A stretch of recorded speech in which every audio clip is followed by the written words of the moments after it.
Bonjour à toutes et à tous, bienvenue sur ma chaîne l'atelier des deux chatons.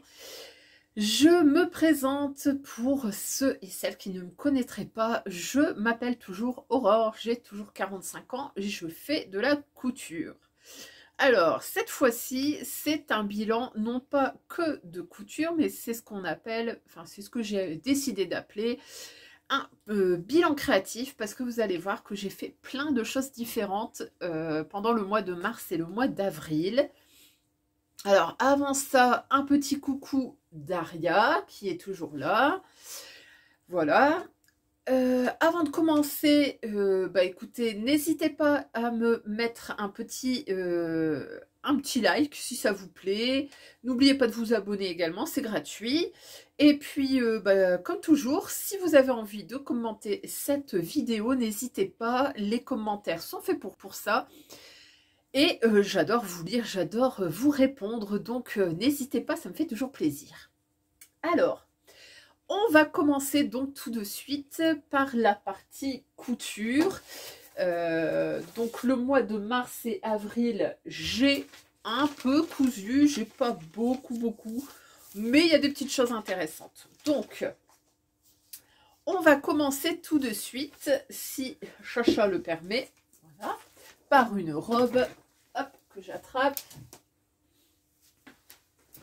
Alors, c'est la robe Brumine de Comme une fleur. Je vous mets ici le petit dessin technique.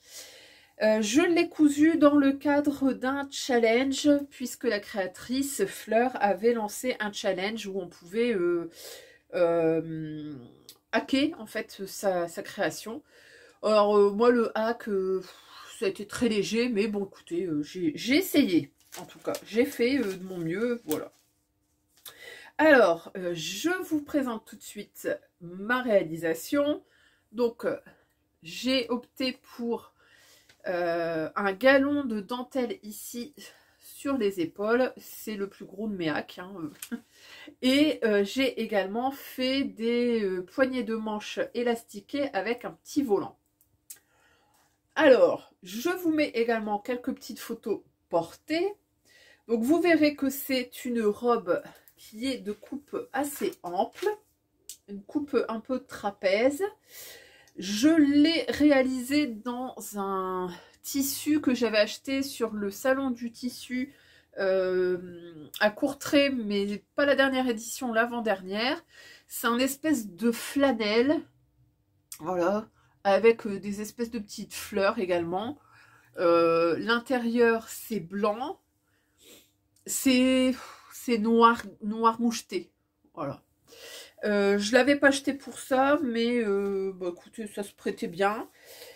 J'ai utilisé quand même près de 3,80 m parce que voilà, les manches sont amples, la robe est ample, elle est longue. D'ailleurs, elle est longueur genou. Alors, sinon, qu'est-ce que je peux vous en dire? Donc, je l'ai réalisé en taille 50 parce que le tour de poitrine du 48 me paraissait un peu juste. J'aurais largement pu faire en 48. Si je dois la refaire, ça sera le choix que je ferai. Je ne l'ai pas rallongé, je l'ai laissé tel quel. Ça va, c'est longueur genou, donc écoutez, c'est nickel. Comme je vous disais, j'ai mis un galon de dentelle sur les épaules. Donc, voici ce que ça donne. Alors, j'essaie de vous le faire voir par transparence peut-être. Ouais, voilà. Alors, pour ce faire, j'ai tout simplement découpé ma pièce devant et ma pièce dos. J'ai enlevé 1 cm à l'endroit où ça se rejoint. Donc, 1 cm de chaque côté.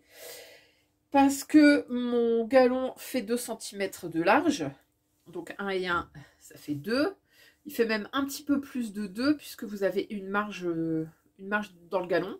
Mais en tout cas, il y avait 2 cm de jour. Voilà, et puis je suis simplement venue assembler les deux morceaux, mais de part et d'autre du galon de dentelle. Voilà. Pour les poignées de manche, alors ce que j'ai fait, c'est que j'ai pas touché à la longueur de manche initiale. J'ai juste rajouté le petit volant, donc j'ai coupé, je crois, 5 cm avec un ajout d'élastique. J'ai pas vraiment calculé la largeur, j'ai mis un petit peu au pifomètre et puis j'ai mis l'élastique et le tour est joué. Alors j'ai fait ça tout simplement parce que comme j'ai des grands bras, ça arrive souvent que les manches sont courtes et je me suis dit que ça pouvait être un petit hack sympa et rapide. Voilà.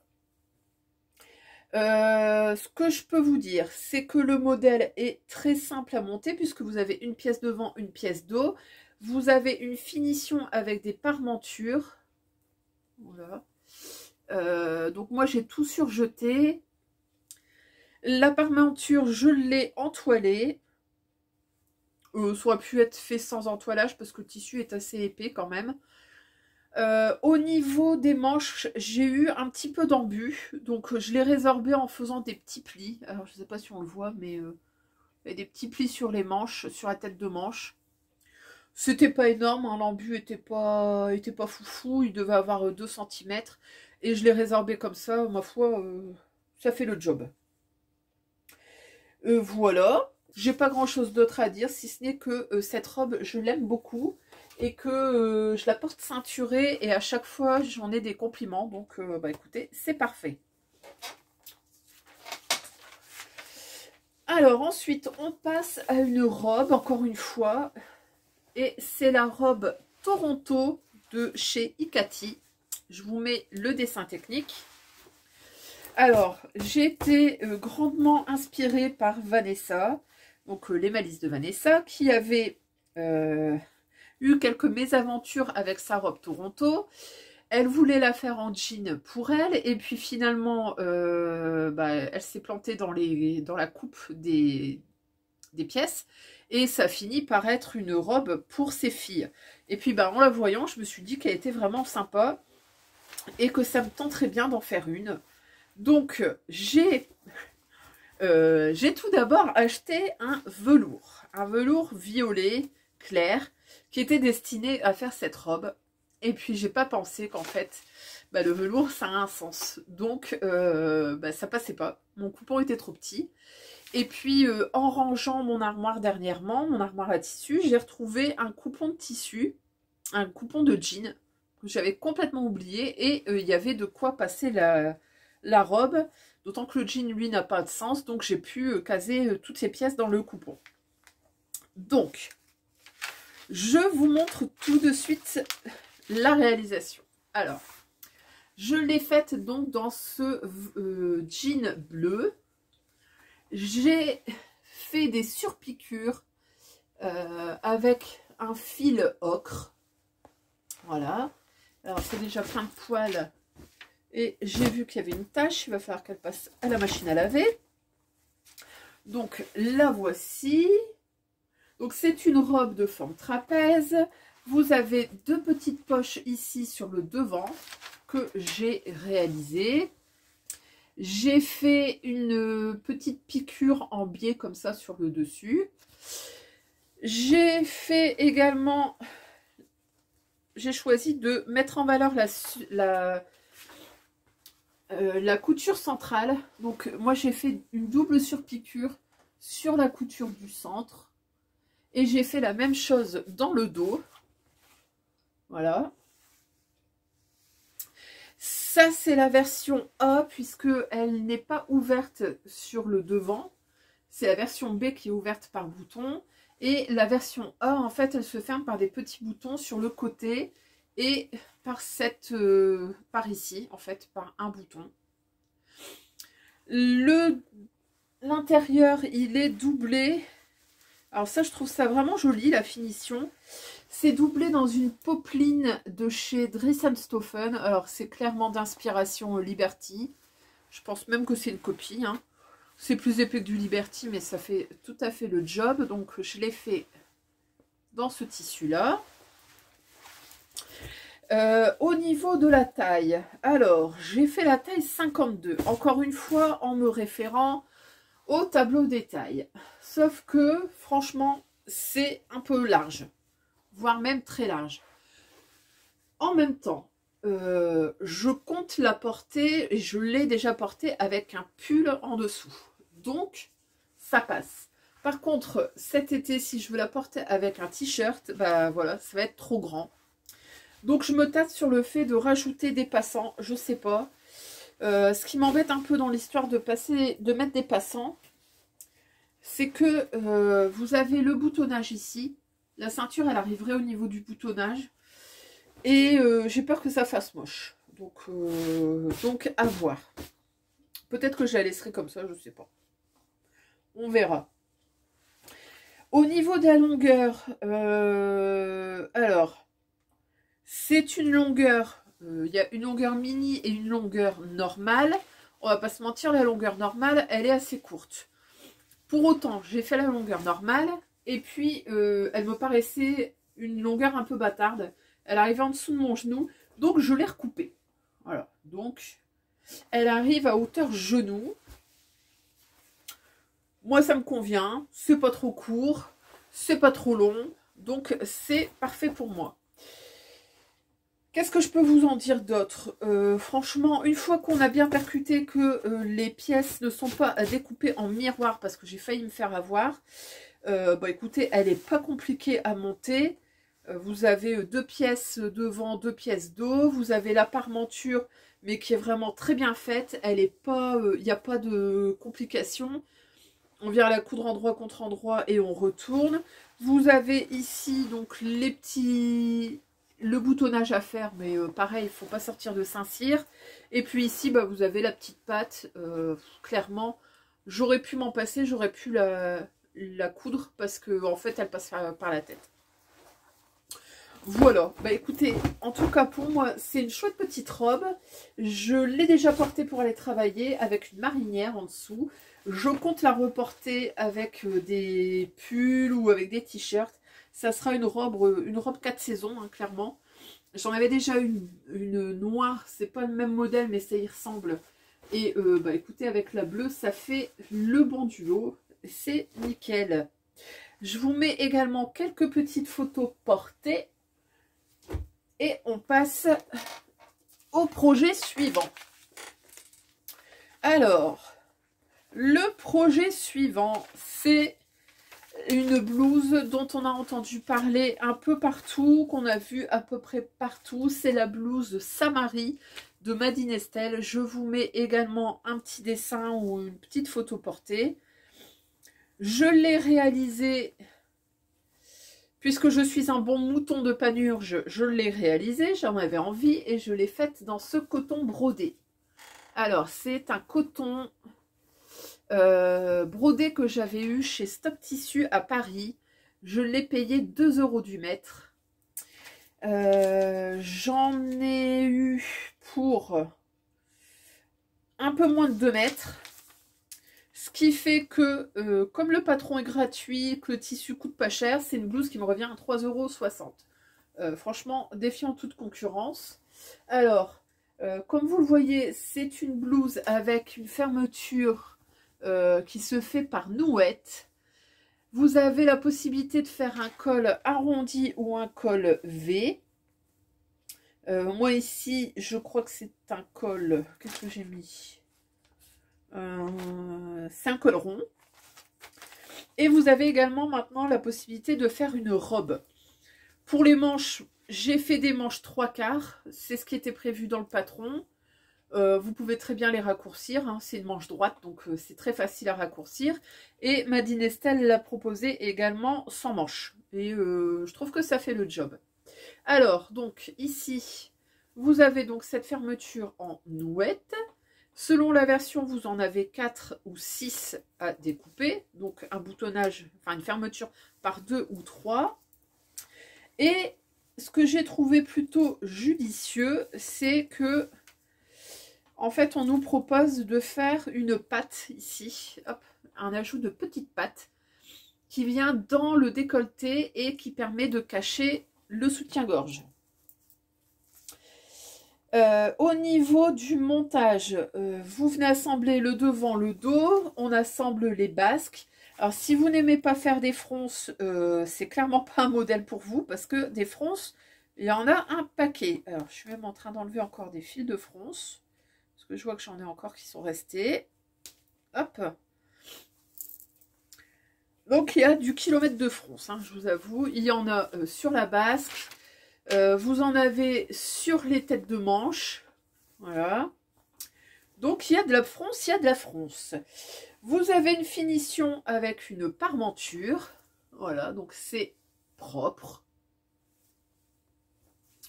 Voilà, parmenture également sur le devant. Donc c'est pas mal parce que si vous avez un tissu un petit peu fin avec la parmenture, ça vient occulter ce qui pourrait être visible. Qu'est-ce que je peux vous dire d'autre?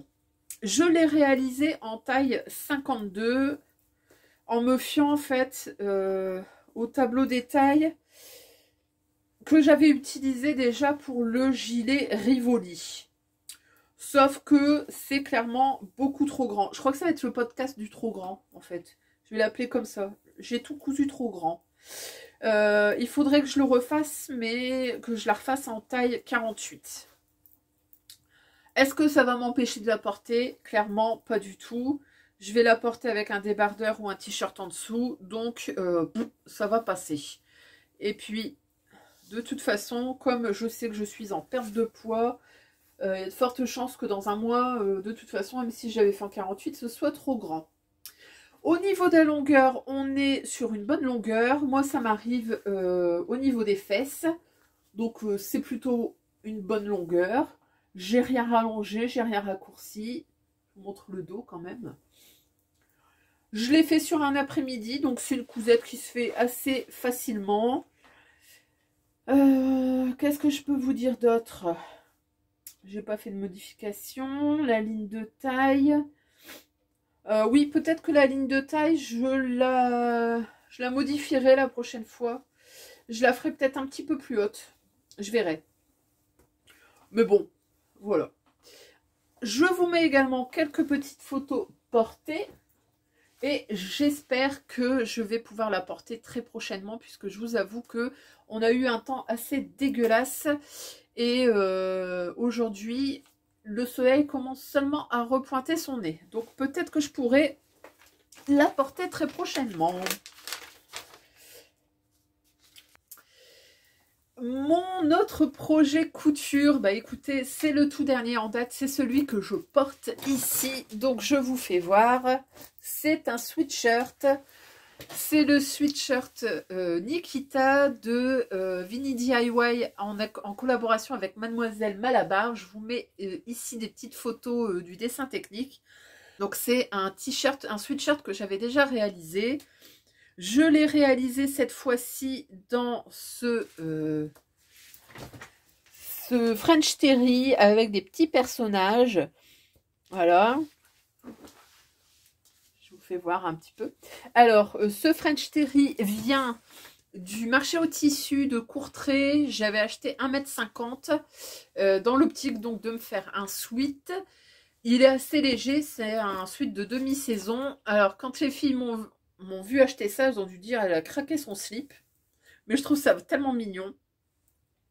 J'ai rajouté ici un bord-côte sur les poignets parce qu'en fait le modèle est un modèle 7/8e et moi je préfère quand ce sont des manches longues. Donc j'ai rajouté ce petit bord-côte. J'ai fait le col V que voici. Alors il y a un tout petit, il y a un petit truc là, enfin bref.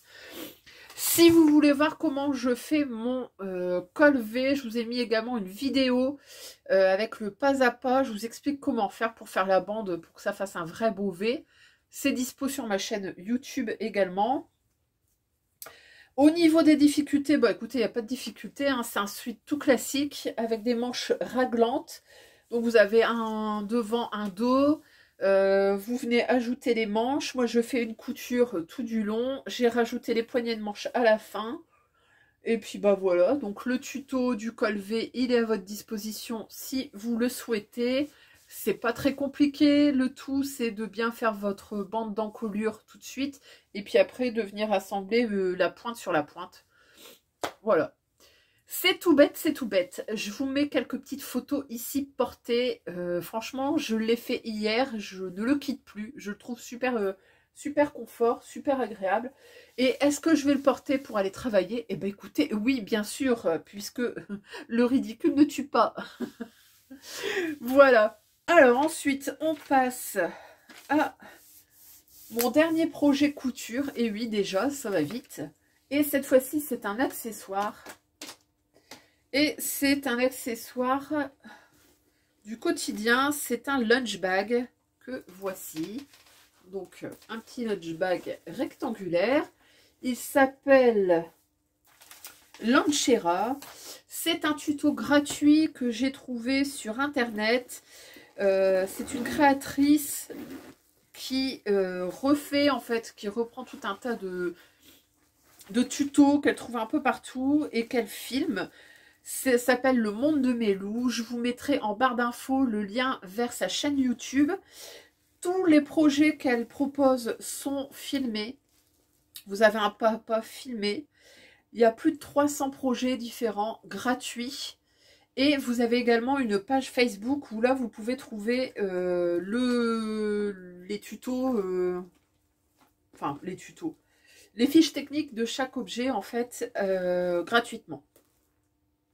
Donc, c'est un petit lunch bag que j'ai fait en simili-cuir qui me restait. La popeline, vous la reconnaîtrez, c'est la doublure de ma robe Toronto. J'ai mis des petites sangles. L'intérieur, alors, normalement, ça se ferme avec une fermeture éclair à double curseur. J'en avais pas, donc j'ai mis une simple. L'intérieur, c'est comme ceci. Voilà, c'est une doublure que j'ai. Alors, il y a déjà des taches, hein, puisque je m'en suis servi. Ça fait 15 jours que je m'en sers. Il va falloir que je la mette à la lessive. Donc, voilà, une doublure comme ça.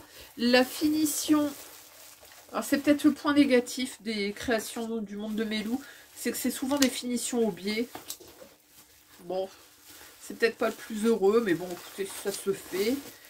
Et donc, les coutures se font comme ceci.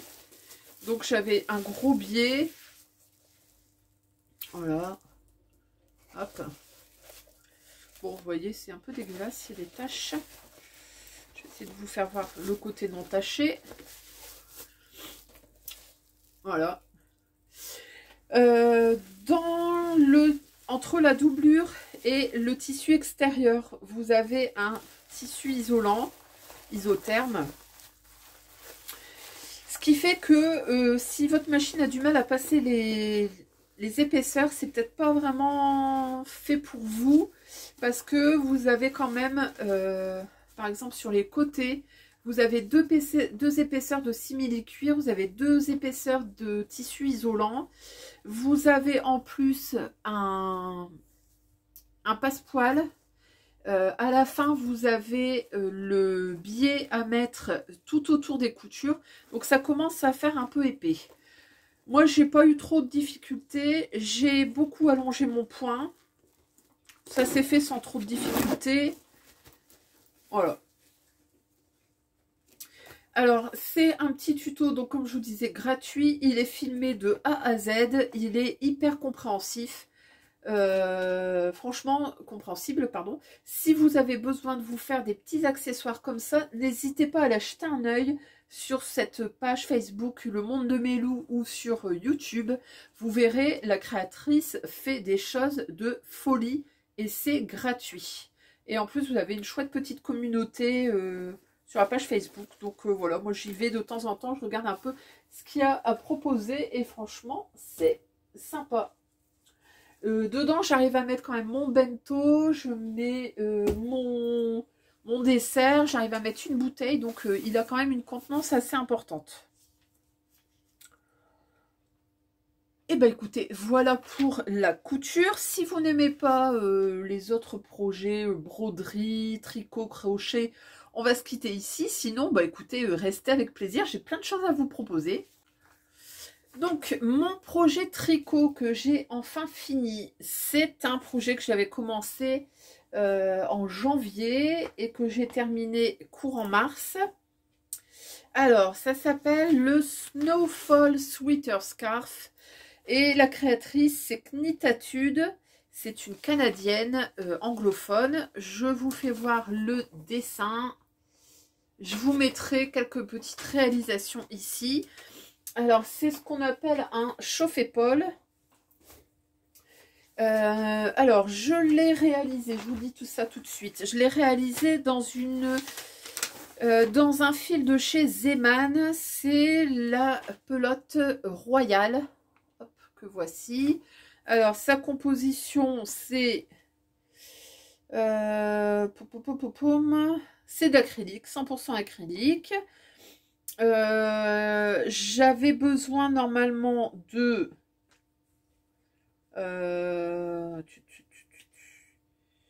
je crois 800 mètres, il me semble. Donc 8 pelotes. Je crois que c'est 100 mètres, hein, celui-là. Non. 5 pelotes j'avais pris. 5 pelotes et finalement il m'en reste une. Donc bah écoutez, je pense que j'en ferai un bonnet. Alors, c'est un projet qui se tricote en aiguille 6,5 et 5. Du coup, ça avance hyper rapidement. Moi qui suis habituée à faire des projets en 2,5 ou en 3, je vous avoue que ça s'est super bien, ça a bien avancé.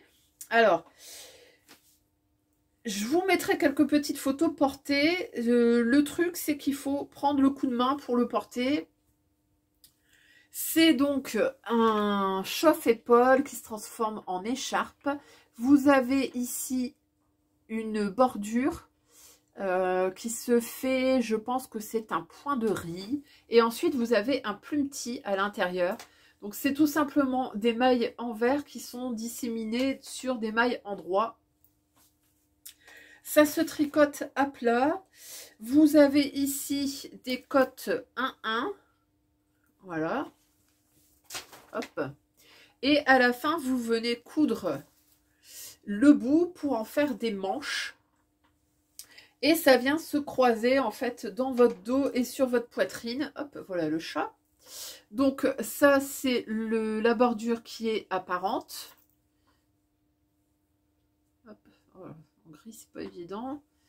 Bordure apparente. Et ensuite, vous avez une bordure plus simple qui est faite en cotte également en 1-1.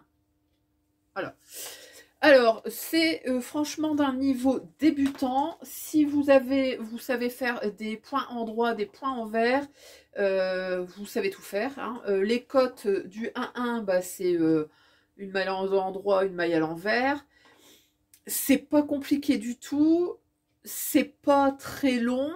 Le seul défaut, c'est que c'est très encombrant. C'est assez long. Par contre, clairement, c'est hyper chaud. Franchement, ça va être un truc tout doudou. Je vous avoue que je ne l'ai pas beaucoup porté. Je l'ai surtout porté à la maison parce que, comme c'est assez épais, mais enlève tes griffes, toi. Comme c'est assez épais, j'avais un peu de mal à le passer sous ma doudoune pour aller travailler. Mais clairement, c'est le truc à porter quand vous avez un peu froid. Vous mettez ça le matin en forme écharpe. Dans la journée, vous pouvez le porter sur une petite robe. Je trouve ça mais vraiment super mignon. C'est pratique. Et en fait, la créatrice fait beaucoup de chauffe-épaule.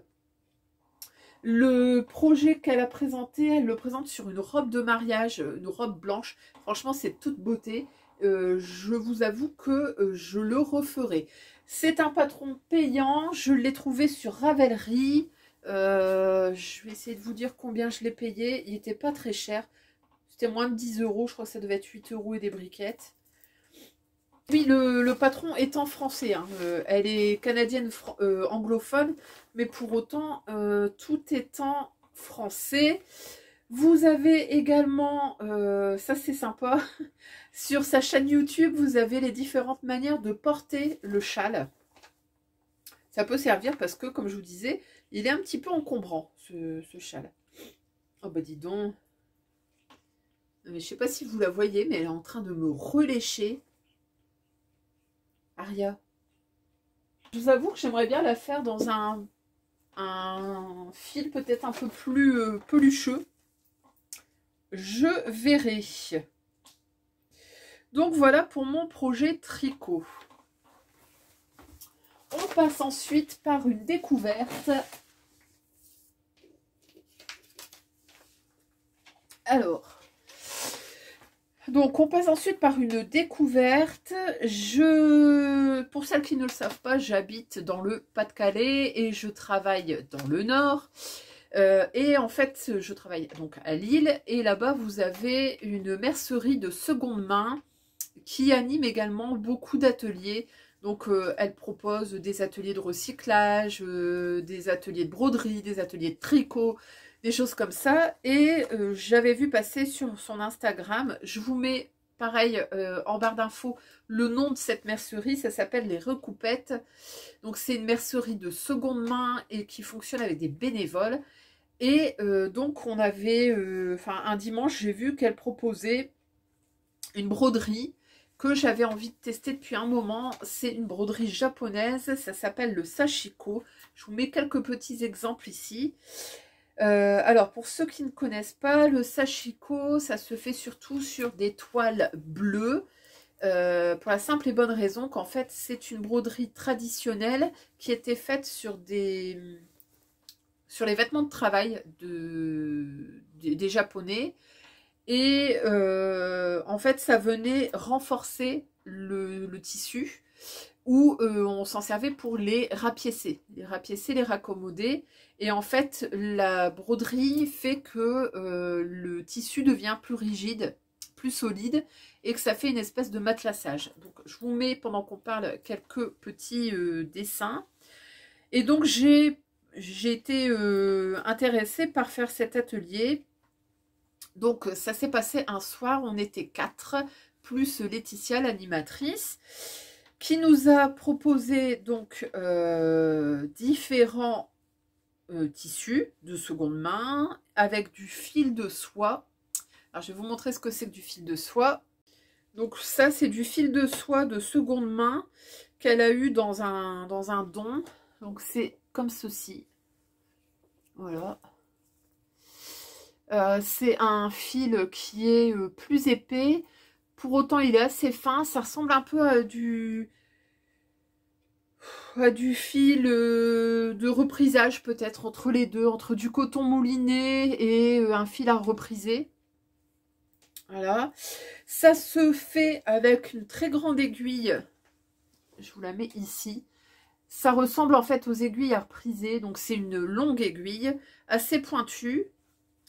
Et donc on est reparti avec le matériel. Et en fait, le but, c'est de créer une grille. Donc on nous avait donné un petit papier comme ça, qu'on pose sur le tissu. Voilà. Et on vient faire des lignes horizontales, des lignes verticales avec un crayon qui s'efface.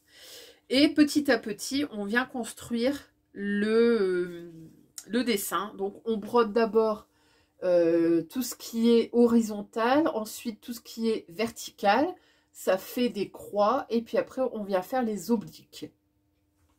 Et puis normalement, quand on va un peu plus loin, on fait les obliques dans l'autre sens, et ça fait un quadrillage. Je vous mets ici une petite réalisation de Laetitia sur une veste de jean, et franchement c'est super joli.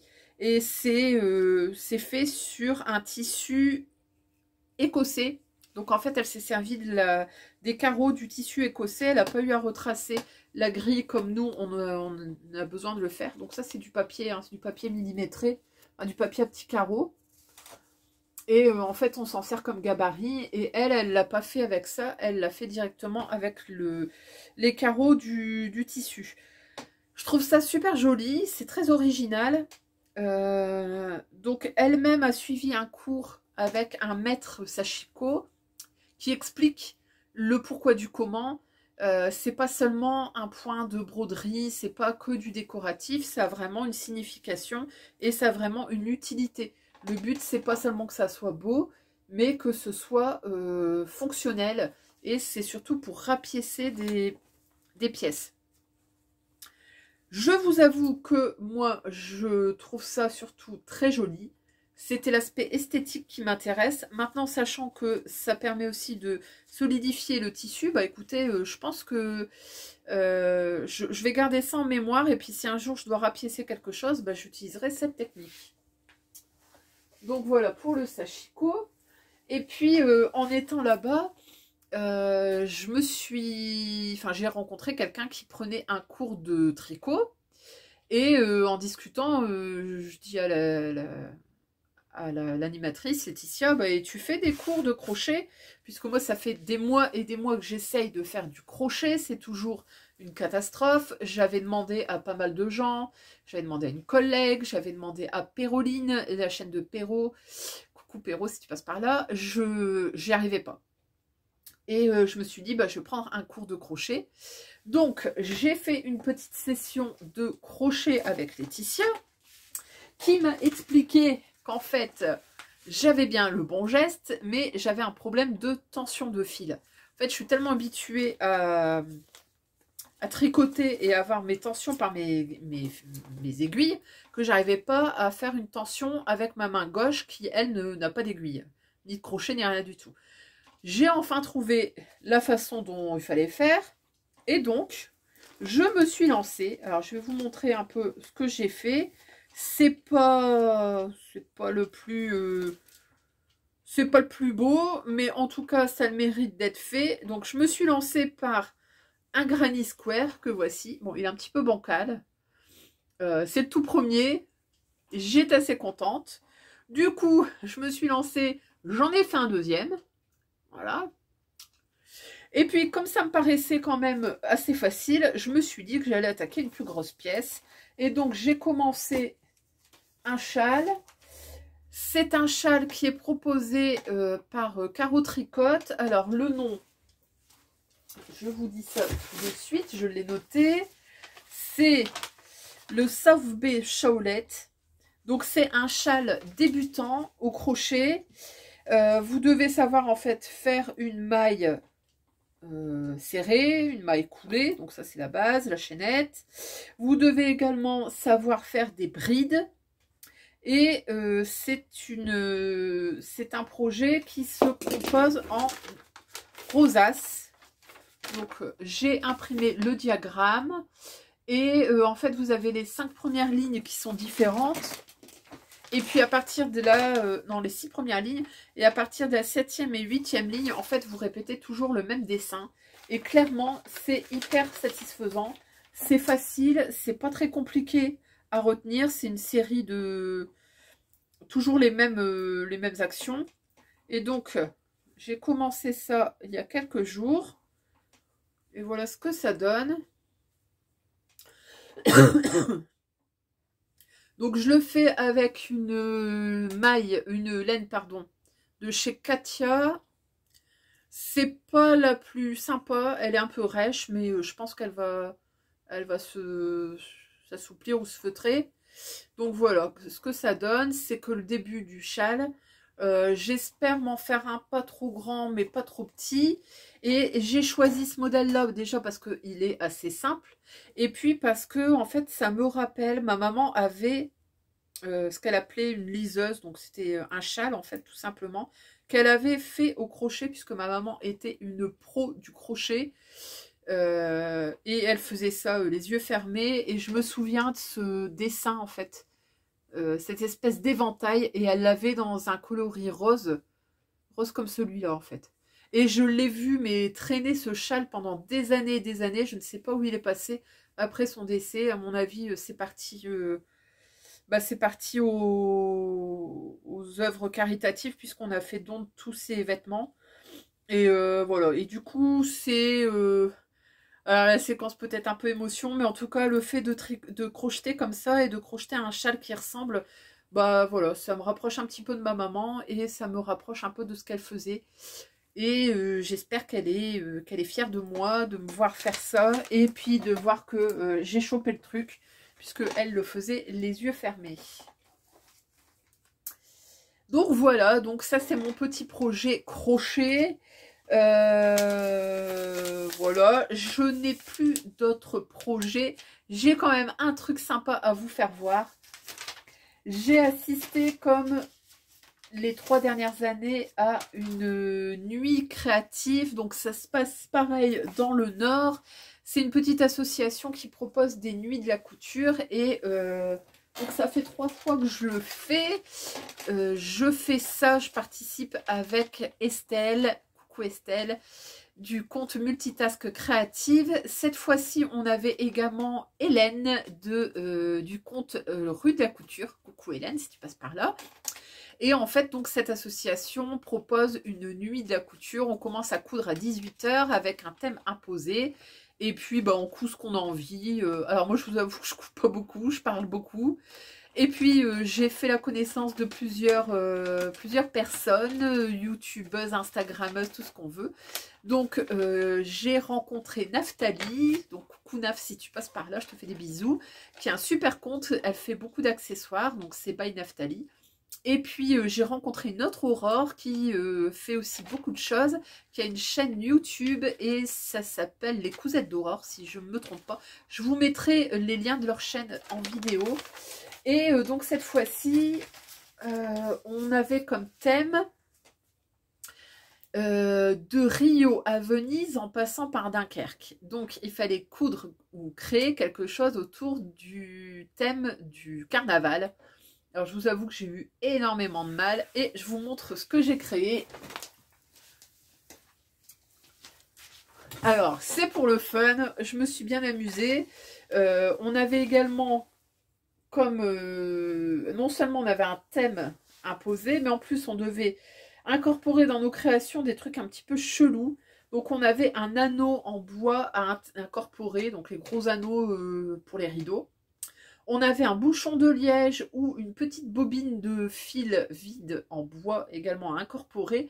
Et on avait du filet, un genre de mèche, mais en fait du filet à légumes ou à fruits à incorporer également.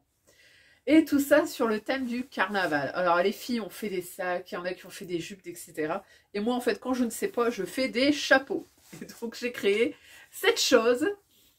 Normalement, il y avait ici une peluche que j'avais fait en feutrine et j'ai perdu en cours de route.